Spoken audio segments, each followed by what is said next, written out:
Every mountain has its rest stops. Every muscle needs resistance. Every purpose driven life must stretch before it expands.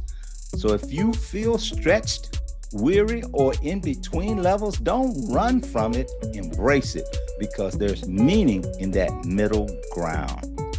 You're closer to your next breakthrough than you think. Don't despise the quiet climb. That's where your character gets stronger than your circumstances.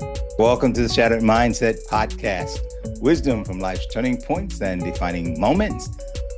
I'm so excited to be here. You know, there's this season that every entrepreneur, leader, and even parent eventually faces when your effort no longer matches your results. Listen, you're doing all the right things. You're showing up, checking the boxes, grinding day after day, but the progress meter doesn't move. And if you've ever been there, you know how quietly discouraging that can feel. It's not failure, it's the feeling of stuck motion. The wheels are spinning, but the car's not moving. If that sounds familiar, let me reassure you, you're not broken. You're just on a plateau. And today, we're going to talk about what plateaus really mean, why most people misread them, and how to push through without burning it out. Look, growth isn't always visible. Sometimes it hides inside the struggle, waiting for you to see it differently. And once you do, that shift changes everything, not just what you do, but how you see where you are. Ever climb a mountain or even a steep trail or hill and you finally hit that flat spot, that moment of relief when the incline lets up? You exhale. You say, finally. That feeling, that pause, that's the plateau. It feels like progress because you've been climbing, and it feels like relief because your legs finally get a break. But here's the thing, we don't actually want to rest at the top of the plateau because we don't want the rest of the climb to just be smooth. All right. Because smooth surfaces don't give you traction, they give you slippage. All right. Those rocks, those rough patches, they're what's helping you to get your boots in the ground and get a grip. So the struggle is actually what keeps you anchored. A plateau isn't punishment, it's preparation. It's the place where you pause to regroup, but not retire. Look, stay there too long, and what was meant to be a rest becomes a residence. Smooth surfaces feel safe, but it's the rough terrain that gives us grip. You see, that's true not only in business, but in life. When everything feels smooth, we stop paying attention. We stop adjusting our footing. We stop learning. The rough ground, on the other hand, it teaches you balance. It makes you deliberate. It reminds you that momentum takes friction. And maybe that's what you need to hear right now, that the rough parts of your climb aren't setbacks, they're your traction. Because here's the hidden truth, the very challenges that feel like they're slowing you down are often the ones keeping you from sliding back.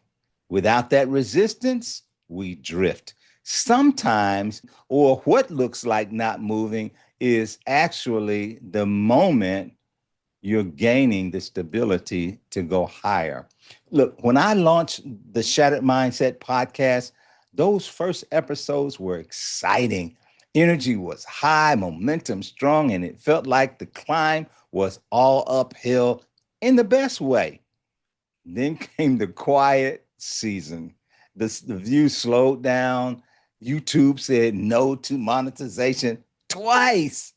And look, I remember thinking, wait a minute, I'm putting in the work. Why is the growth not showing up? Look, if you've ever built something from ground up, you know that feeling. You start to wonder if you've hit your limit, if maybe your message reached as far as it can go. All right. But look, it's that internal whisper. Maybe this is it. But I realized that plateau wasn't a punishment. It was a proof point. It was testing the way or the why behind the work. And plateaus ask a hard question. Are you creating for applause or from purpose?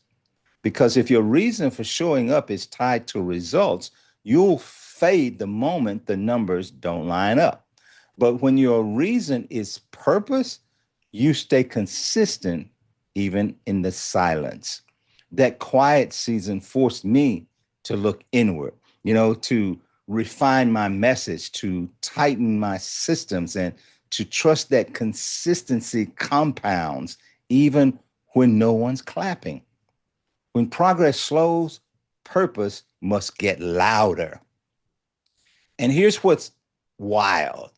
Every episode I created in that season became the foundation for everything that followed. The silence built depth, the frustration built endurance, and endurance builds legacy. So if you're creating something right now and it feels like no one's watching, keep going.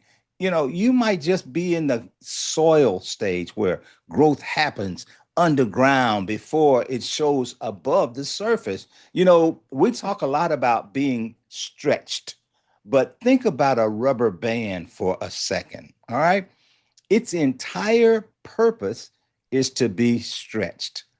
That's what it was created for. Without tension, it's just sitting there, lifeless, unused, and unfulfilled. The stretch is what gives the rubber band meaning. It holds things together, it creates capacity. And that's you. That's me. That's all of us who are trying to build something that lasts. The resistance you feel isn't there to break you, it's there to build you. It's proof that you're being pulled toward purpose. A rubber band that never stretches never fulfills its purpose. Okay? But here's where it gets interesting. Every stretch reveals your capacity. It also reveals your limits. That's not a bad thing. That's awareness. When life stretches you, you start to see what you can handle and what you need help carrying. And sometimes that realization feels like pressure, but really it's direction. You see, if everything in your life feels easy, you're probably not using your full design. Growth demands discomfort. Discomfort demands adaptation. And when you stretch beyond comfort, you expand your capacity for both pressure and peace. Now, let me show you how that principle hit home for me in a real personal way. When my son was about 7 or 8, he used to complain all the time about his arms and legs hurting all the time. At first, we thought he was just sore from playing sports, and kids get bumps and bruises all the time and so forth. And he was a very active kid, but the pain kept coming back, so we took him to the doctor. The doctor smiled and said, "Oh, he's fine. He's just growing really fast. His joints are stretching quicker than his muscles can keep up." Wow, he was a big kid, all right. But look, that hit me later. Those were growing pains. He wasn't hurting because something was wrong. He was hurting because something was developing. And that's the same thing that happens in our lives. Sometimes the discomfort we feel isn't a sign of damage, it's a sign of development. You're growing faster than your comfort zone can keep up with. Those late nights, those mental stretches, those moments when you question yourself, they're not setbacks, they're evidence that your life is expanding. And just like my son's body, your spirit and mindset need time to catch up with your growth. That's why I call purpose pain. It hurts, but it's healthy because pain and purpose often show up to the same meeting. One brings awareness and the other brings alignment. So if you're in that stretching season right now, don't fight the tension, learn from it. Let it teach you where your next level is trying to emerge. You're not being pulled apart, you're being pulled together. Okay? Look, the same happened to me in the gym. I was consistent, disciplined, doing the same routine, same weights, same laps in the pool. Then suddenly, no results, no change. Okay. I was doing what used to work, but it stopped working. Felt like an exercise in futility. But look, it turns out my body had adapted. I was comfortable in my routine, and my muscles stopped responding to what was no longer a challenge. Once I changed the routine, added resistance, introduced new movements, growth returned. You probably have experienced that too. See, the body and the mind both grow when you change the resistance. Okay. And that's life. The habits that got you here won't always get you there. When the familiar stops producing fruit, that's your cue to try something new. Because sometimes you don't need more effort, you need different effort. If you feel stuck, it may not be that you're doing the wrong thing. You might just be doing the right thing for the wrong stage of your journey. Growth happens when you respect your evolution enough to change your approach. When you hit a plateau, remember these three mini framework steps. Step number one, step back, assess what's actually working and what's not. Get perspective. Don't assume the whole system is broken. Sometimes it's one habit that needs adjustment. Step two, stretch forward. Add a little more resistance, a new skill, a new challenge, a new rhythm. You grow by trying things that don't yet fit comfortably. Step three, stay consistent. Don't confuse stillness with stuckness. Keep showing up even when results lag because plateaus test consistency before they reward breakthrough. This is the loop that turns plateaus into platforms. And when you learn to work this loop, every slowdown becomes a setup. If you're in a plateau right now, hear me clearly. You're not failing, you're forming.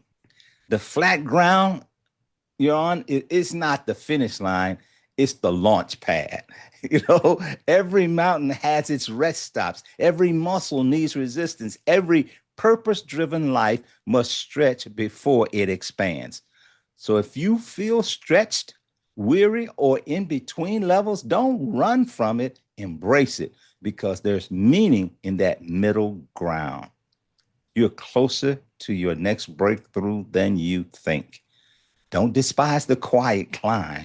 That's where your character gets stronger than your circumstances. How about that? So, look, until the next time, keep adapting, keep evolving, and keep reaching for those higher horizons. Look, don't ignore your plateaus. They're launch pads to something new. I'll see you the next time on the Shattered Mindset podcast. Take care, take charge. God bless.